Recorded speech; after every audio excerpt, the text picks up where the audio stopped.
زندگی سخت نیست، فقط مهم اینه کلمات رو به ترتیب بشینی کنار هم شروع رپ کنی، اونم به سوگ تند و یه کمی هم مردمی. بسازی از خودت یه رپر با استعداد، چون نسل جدید حساب میشی تو این زندان.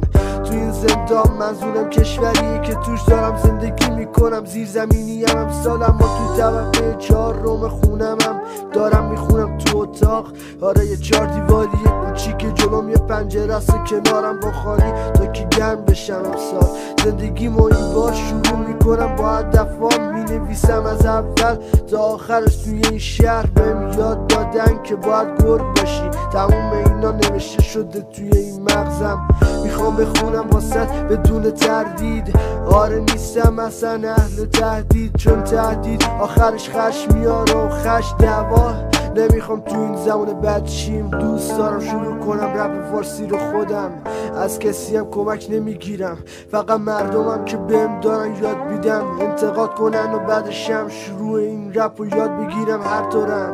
آره سخت نیست، فقط مهم اینه که پشت کار داشته باشی. آره نترسی از هیچ تردید، برو به سمت رپ نشی. الان دارم میرم هر قدم به قدم، بهم یاد نرشم. الان رسیدم به اولین برجم، بهم یاد دادن که شروع این رپ باید عدالت رو بچینی کنار هم. شروع این رپ با اجتماع شروع کنش مشی، اینجوری شاید بهتر باشه. حالا هرچی این دل نوشته نیست، این فیلم به دست مشی. من نمیخوام وقت مردم رو بگیر با عشق و هرچی که واسه یه غم و درد و اندوه.